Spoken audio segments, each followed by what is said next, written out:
Africa உலகத்திலேயே அதிகமான நாடுகளை கொண்ட ஒரு கண்டம். உலகத்திலே இரண்டாவது பெரிய கண்டம். மொத்தம் 54 நாடுகளை கொண்ட ஆப்பிரிக்க கண்டத்தில் உள்ள ஒரு ஏழ்மையான நாடு தான் புர்கினா ஃபாசோ. அந்த நாட்டோட அதிபர் இப்ராஹிம் தரவர். அவரோட வாழ்க்கை வரலாறு தான் நம்ம இந்த வீடியோவில் பார்க்க போகிறோம். ஸோ இந்த வீடியோ முதல்ல இருந்து கடைசி வரைக்கும் ஸ்கிப் பண்ணாமல் பாருங்கள். ஹோப் எல்லாருமே நலமாக இருக்கீங்கன்னு நம்புகிறேன். அந்த நாட்டு மக்கள் இவர் எல்லாருமே ஆப்பிரிக்காவோட சே குவேரான்னு அழைக்கிறாங்க. அவரும் அந்த நாட்டு மக்களுக்கு அவர் பதவி ஏற்ற பிறகு நல்ல ஒரு தரமான முன்னேற்ற பாதைக்கு அந்த நாட்டை வந்து கொண்டு போய் சேர்த்துருக்காரு. அது மட்டும் இல்லாமல் எனக்கு ஐஎம்எஃபோட நிதியோ இல்லை வேர்ல்டு பேங்கோட நிதியோ எனக்கு தேவையில்லை, என்னோட மக்களுக்கு தரமான கல்வியும் தரமான சுகாதாரம் தான் வேணும் அப்படின்னு சொல்லி உலக நாடுகளுக்கு இவர் வலியுறுத்துறாரு. ரஷ்யா கிட்டே இவர் நிறைய ஹெல்ப் கேட்டிருக்காரு, ரஷ்யாவும் அது பண்ணியிருக்காங்க. ஓகேங்களா. புர்கினா ஃபாசோ பிரெஞ்சு ஆதிக்கம் அதிகமாக கொண்ட ஒரு நாடு. இந்த நாட்டில் அதிகமான தங்க வளம் அவ்வளோ அதிகமாக உள்ள ஒரு நாடு. அப்படி இருந்தும் இந்த நாடு ஏழ்மையாக இருந்ததுக்கு காரணம் என்ன?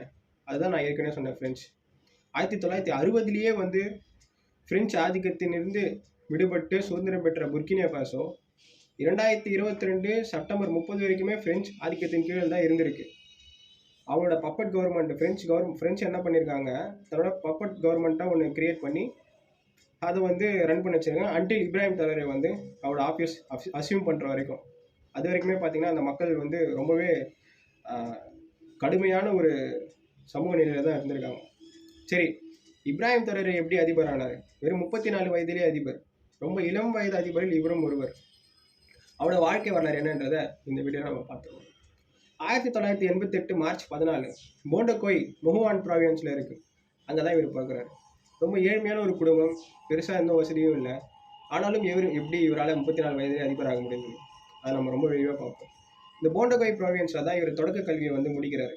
அதுக்கு பிறகு போபோ டியாலோஸோட தன்னோட உயர்நிலை கல்வியை முடிக்கிறார்.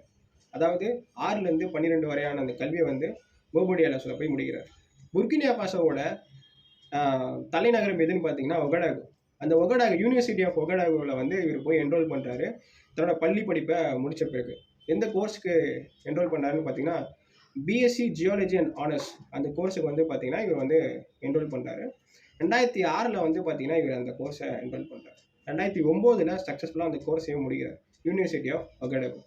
படிக்கும் காலத்திலேயே நல்ல ஒரு படிக்கும் மாணவராக இவர் திகழ்ந்திருக்காரு. தன்னோட கல்வி படிப்பின் மூலமாக அது படிக்கும்போதே அந்த காலகட்டத்திலே பார்த்தீங்கன்னா முஸ்லீம் அசோசியேஷன்லேயும் இவர் இருந்திருக்காரு. அது மட்டும் இல்லை, மார்க்ஸோட இயக்கத்திலையும் இவர் இருந்திருக்காரு. இவரோட வாழ்க்கை வரலாறு நான் படிக்கும்போது நல்லா நோட்டீஸ் பண்ண ஒரு விஷயம் என்னன்னு பார்த்தீங்கன்னா, இவர் மக்கள் சார்ந்த நிறைய சிந்தனைகளை கொண்டிருக்காரு. மார்க்ஸோட அசோசியேஷனில் இருந்ததுக்கும் அதுதான் அடிப்படையான காரணமாக இருக்குதுன்னு நான் பார்க்குறேன். புர்கினா ஃபாசோ மெஜாரிட்டியாக முஸ்லீம் பாப்புலேஷனை கொண்ட ஒரு நாடு. ஓகேங்களா. அதில் அதிகமாக இஸ்லாமை பின்பற்றக்கூடிய இஸ்லாம் மதத்தை பின்பற்றக்கூடிய மக்கள் தான் இருக்காங்க. அதுக்கப்புறம் கேத்தலிக் மக்கள் இருக்காங்க. ஸோ இப்படி தான் இவர் தன்னோட பள்ளி படிப்பையும் அதுக்கப்புறம் ஹையர் எஜுகேஷனையும் அதுக்கப்புறம் யூனிவர்சிட்டி எஜுகேஷனையும் முடிக்கிறாரு. அதுக்கப்புறம் 2009 பிஎஸ்சி ஜியாலஜி ஆனர்ஸை முடித்ததுக்கப்புறம் இவர் 2009 ஒரு மிலிட்ரி அகாடமியில் ஜாயின் பண்ணுறாரு. அதுக்கு பேர் ஜார்ஜஸ் நொமானோ அப்படிங்கிற ஒரு மிலிட்ரி அகாடமியில் இவர் ஜாயின் பண்ணுறார். அப்போ தான் இவரோட அந்த வாழ்க்கையே தொடங்குது. அடுத்த கட்ட பயணமே பார்த்தீங்கன்னா 2009 மிலிட்ரி அகாடமியில் ஜாயின் பண்ணதுக்கு அப்புறமா தான் தொடங்குது. ஜார்ஜஸ் நொமானோவில் அப்புறம் கிராஜுவேட் ஆகிறாரு. கிராஜுவேட் ஆகி பார்த்தீங்கன்னா இவர் யுஎன் பீஸ் கீப்பிங் மிஷனில் மாலியில் வேலை செஞ்சுருக்காரு. அங்கேருந்து பார்த்தீங்கன்னா திரும்பி தன்னோட சொந்த நாடான புர்கினா ஃபாசோக்கே இவர் திரும்ப கூப்பிட்டுருக்காங்க. ஏன் அப்படின்னு பார்த்தீங்கன்னா இவர் நல்லா இந்த வார்ஃபீல்ட்லாம் ரொம்ப நல்லா சிறந்து செயல்பட்டுருக்காரு. 2014 இவர் லெஃப்டினண்ட்டாக ஆக்கியிருக்காங்க. முதல்ல அந்த லெஃப்டினன்ட் ரேங்க்ன்றது 2014 தான் வாங்குறாரு. 2009 கிராஜுவேட் ஆகுறாரு. அதுக்கப்புறம் மிலிட்ரி அகாடமியில் ஜாயின் பண்ணி அங்கேருந்து ட்ரைனிங் எடுத்துகிட்டு ஃப்ரான்ஸுக்கும் மொராக்காவுக்கும் போகிறாரு. அங்கே போயிட்டு ஆன்டி ஏர்கிராஃப்டை எப்படிலாம் பயன்படுத்தலாம் அந்த டாக்டிக்ஸ்லாம் அவர் கற்றுக்கிறாரு. அதுக்கப்புறம் 2014 அந்த டைம்லலாம் பார்த்தீங்கன்னா 13-12 பார்த்தீங்கன்னா மாலி யுஎன் பீஸ் கீப்பிங் மிஷனில் இவர் பணியாற்றிருக்காரு. 2014 இவருக்கு லெஃப்டினன்ட் ரேங்காகவும் கொடுக்குறாங்க. 2020 வந்து பார்த்தீங்கன்னா இவரை கேப்டன் ரேங்க்குக்கு வந்து ப்ரொமோட் பண்ணுறாங்க. ஸோ இப்போ வரைக்குமே அவரோட பேர் வந்து பார்த்தீங்கன்னா கேப்டன் பிரசிடென்ட் இப்ராஹிம் தரோரே அப்படின்னு தான் அந்த மக்கள் வந்து கூப்பிட்றாங்க. அது மட்டும் இல்லாமல் இவர் அதிபரானது பிறகு நிறைய ரெவல்யூஷனரியான திங்ஸை வந்து புர்கினா ஃபாசோக்கு வந்து கொண்டு வந்திருக்காரு. உதாரணத்துக்கு வந்து பார்த்தீங்கன்னா இவர் ஆட்சிக்கு வரதுக்கு முன்னாடி வந்து பார்த்தீங்கன்னா அங்கே சரியான சாலை வசதிகள் இல்லை, தரமான கல்வி இல்லை, தரமான மருத்துவம் இல்லை. ஆனால் அந்த நாட்டில் வந்து பார்த்தீங்கன்னா அவ்வளோ வளங்கள் இருக்குது, அவ்வளோ சுகாதாரம், அவ்வளோ நேச்சுரல் ரிசோர்ஸஸ் வந்து இருக்குது. ஆனாலும் வந்து பிரெஞ்சு ஆதிக்கம் அதிகமாக உள்ள ஒரு நாடு. எப்படின்னா அந்த நாட்டில் வந்து அபாண்டன்ஸ் ஆஃப் கோல்டு வந்து ரொம்ப அதிகம். தங்கம் வந்து பார்த்தீங்கன்னா ரொம்ப அதிகமாக கிடைக்கக்கூடிய ஒரு நாடு தான் இந்த புர்கினா ஃபாசோ. அப்படி இருந்துமே வந்து ஏழ்மையாக இருக்கிறதுக்கு காரணம் வந்து பிரெஞ்சு ஆதிக்கம் தான். அந்த நாட்டில் நிறைய உள்நாட்டு போரும் வந்து நடந்தது, சிவில் வாரம் நடந்தது. ஸோ அந்த நாட்டு மக்கள் அதனால் நிறைய பாதிக்கப்பட்டாங்க, நிறைய ஏழ்மையில் வந்து தள்ளப்பட்டாங்க. இந்த ஜிஹாதிஸ் இன்சர்ஜென்சிலாம் வந்து நடந்தது, நிறைய கிளர்ச்சிகள் நடந்தது. ஓகேங்களா? இப்போ இருக்கிறது வந்து மிலிட்ரி கவர்மெண்ட் தான். பட் இருந்தாலும் இவர் வந்து மக்கள் சார்ந்து திங்க் பண்ணுறதுனால இன்னுமே மக்களுக்காகவே வந்து அவர் நிறைய பண்ணிட்டு இருக்காரு. இன்னும் ஒரு படி மேலே சொல்ல போனால் இவர் வந்து தன்னோட அதிபர் ப்ரோட்டோகால்னு ஒன்று இருக்கும். ஒரு பிரைம் மினிஸ்டராக இருந்தாலும் இல்லை ஒரு பிரசிடெண்ட்டாக இருந்தாலும் அவங்களுக்குன்னு சில ப்ரோட்டோகால் இருக்குது, அவங்களுக்குன்னு சில ஒரு கான்வாய் இருக்குது. எனக்கு அதெல்லாம் தேவையில்லை, எனக்கு வந்து சம்பளம்லாம் எதுவுமே அவ்வளோ தேவையில்லை, அவ்வளோ தன்னை காராக இருக்கட்டும். அவர் வந்து சாதாரண ஒரு காரில் தான் வந்து போவார். நான் முடிஞ்ச அந்த வீடியோட எண்ணில் இல்லை எதனா கிளிப் எதனா தான் நான் போடுறேன். சாதாரண ஒரு காரில் தான் போவார். அவர் கூட அவரோட பாதுகாப்பில் ஒரு 3-4 பேர் இருப்பாங்க நோட்டபுளாக. ஓகேவா? ஸோ இதை வந்து நம்மளால நியூஸ் எல்லாம் பார்த்தா நிச்சயமாக பார்க்க முடியும். அதுக்கப்புறம் வந்து பார்த்தீங்கன்னா 2022 செப்டம்பர் 30 வந்து பார்த்தீங்கன்னா இவர் வந்து ஏற்கனவே இந்த இன்கம்பன் கவர்மெண்ட்டை வந்து மிலிட்ரி இன்சர்ஜென்சி மூலயமா வந்து கிளர்ச்சியின் மூலயமா என்ன பண்ணால் அந்த ஆட்சியை வந்து அது வந்து கோப்பேடி தாத்துன்னு சொல்லுவாங்க, கோப்புன்னு சொல்லுவாங்க, COUP COPE.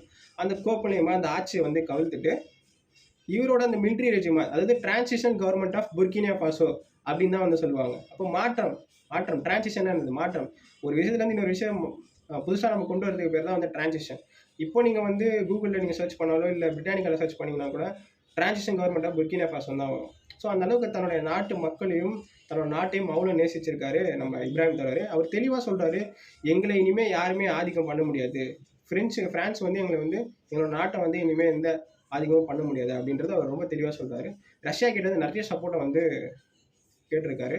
And his excellency president Vladimir புட்டினை வந்து அவர் நேரடியாக சந்தித்து அவர்கிட்ட இருந்து நிறைய உதவிகளை கேட்டுக்க ரஷ்யாவும் ப்ராமிஸ் பண்ணியிருக்காங்க புர்கினா ஃபாசோக்கு, நாங்கள் வந்து தேவையான விஷயங்களை நாங்கள் செஞ்சு கொடுப்போம் அப்படின்னு சொல்லிட்டு அவர் வந்து பண்ணிகிட்ருக்காரு.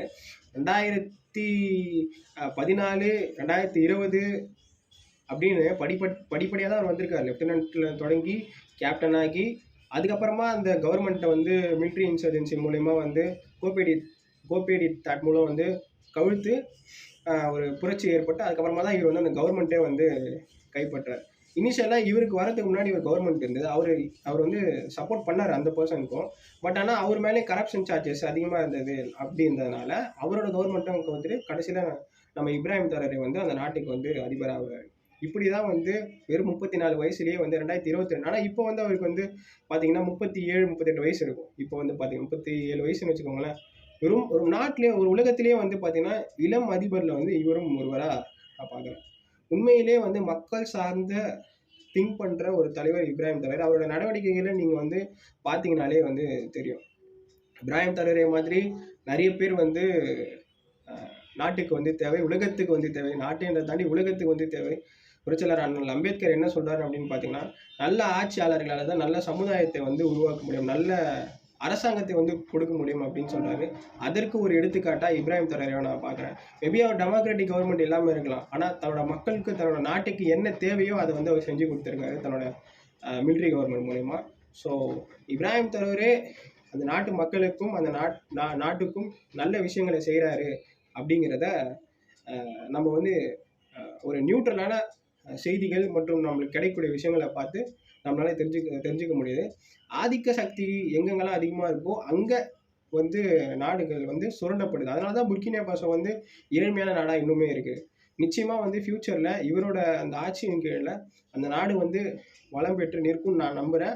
அது மட்டும் இல்லாமல் அந்த நாட்டு மக்கள் நல்லபடியாக வந்து தங்களுடைய தரநிலையை வந்து இவரோட ஆட்சியின் காலம் கீழ் உயர்த்தி கொள்ள முடியும் அப்படிங்கிறத நம்புகிறேன். நிச்சயமாக இப்ராஹிம் தரோரே மாதிரி நாட்டு மக்களுக்காக நாட்டுக்காக சிந்திக்கிற தலைவர்கள் நிச்சயம் தேவை இந்த உலகத்திற்கு. அப்போதுதான் வந்து பார்த்தீங்கன்னா நல்ல ஒரு அமைதியான வளமான சமூகமும் மக்களும் வந்து அதுக்கு உண்டான மனநிலையும் வந்து எப்போ கொண்டு வர முடியும்னா நல்ல ஆட்சியாளர்கள் வந்து இருக்கும்போது தான் அப்படின்றத நான் வந்து உண்மையிலேயே நம்புகிறேன். ஸோ இப்ராஹிம் தலரை வந்து படிப்படியாக தான் முன்னேறியிருக்காரு. எப்படி சொல்கிறது, ரொம்ப எடுத்த உடனே வந்து அவர் வந்து வரல. படிப்படியாக ஸ்டெப் பை ஸ்டெப்பாக ப்ரீ ஸ்கூல் முடிச்சு, ஹை ஸ்கூல் முடிச்சு, அதுக்கப்புறம் யூனிவர்சிட்டியில் கிராஜுவேட் ஆகி நல்ல ஒரு படிக்கும் மாணவராக இருந்திருக்காரு. அதுக்கப்புறம் முஸ்லீம் அசோசியேஷனில் இருந்திருக்காரு, மார்க்ஸ் அசோசியேஷனில் இருந்திருக்காரு. அங்கெல்லாம் இயக்கமாக வந்து செயல்பட்டிருக்காரு. அதுக்கப்புறமா மிலிட்ரி அகாடமியில் ஜாயின் பண்ணி அப்புறம் லெஃப்டினன்ட் கேப்டன் ரேங்க் வாங்கி இப்போ பிரசிடெண்ட்டாக இருக்கார். நிச்சயமாக வந்து இதை பார்க்கக்கூடிய இளைஞர்களாக இருக்கட்டும், இல்லை அனைத்து தரப்பு மக்களாக இருக்கட்டும், நம்மளால் முடியாதுன்ற விஷயம் எதுவுமே கிடையாது அப்படிங்கிறது தான். இவரோட லைஃப் ஹிஸ்ட்ரி நான் படிக்கும்போது நிறைய நல்ல சிந்தனைகளோடு வந்திருக்கு. நல்ல சிந்தனைகள், நல்ல ஒரு ஆற்றல் இருக்கும்போது இயற்கையாகவே வந்து நம்மளை வந்து இயற்கை வந்து ஒரு நல்ல தலைவராக வந்து உருவாக்க வேண்டிய கட்டாயம் வந்து அங்கே இருக்குது. ஸோ அது இயற்கை நிச்சயமாக பண்ணும் அப்படிங்கிறத நான் நம்புகிறேன். மீண்டும் நம்ம வந்து வேற ஒரு பாட்டில் வந்து பார்த்தீங்கன்னா இவரோட ரிலேஷன்ஷிப் லைஃப்லாம் எப்படி இருக்குது, ஒரு வேளை உங்களுக்கு அது தேவைப்பட்டால் நான் அதை வந்து பேசுகிறேன். எப்படி அவர் வந்து மேரேஜ் பண்ணார், லவ் பண்ணி கல்யாணம் பண்ணார் அப்படிங்கிறத நம்ம வந்து டிஸ்கஸ் பண்ணலாம் தேவைப்பட்டால். இல்லைன்னா நம்ம வந்து வேற ஒரு வீடியோவில் சந்திப்போம். அதுவரை உங்களிடம் இருந்து விடைபெறுவது உங்கள் நான் அஜய் சாய். இப்ராஹிம் தலரை மாதிரி இல்லை வேற நல்ல ஒரு நாட்டு மக்களுக்கும் நாடை சார்ந்த தலைவர்கள் நிறைய பேர் இருக்காங்க. நம்ம நிறைய புத்தகத்தின் மூலம் தெரிந்து கொள்ள முடியும். நீங்கள் சே குவேராவாக இருக்கட்டும், இல்லை ஃபிடெல் காஸ்ட்ரோவாக இருக்கட்டும், இல்லை இப்ராஹிம் தலராவாக இருக்கட்டும், இவங்க எல்லாமே வந்து பார்த்திங்கன்னா நாட்டு மக்களுக்காக வந்து அதிகமாக செஞ்சுருக்காங்க. ஸோ அந்த மாதிரி தலைவர்களை வந்து நம்ம என்றைக்குமே போட்டணும். அதன் ஒரு பகுதியாக தான் நான் இந்த ஒரு வீடியோவில் அவங்கள பற்றி நான் எனக்கு ஒரு ஊந்துதலாக இருந்தது. மீண்டும் வேறொரு தலைப்பில் நான் உங்களுடன் பேசுகிறேன். அதுவரை உங்களிடம் இருந்து விடைபெறுவது உங்கள் நான் அஜய்.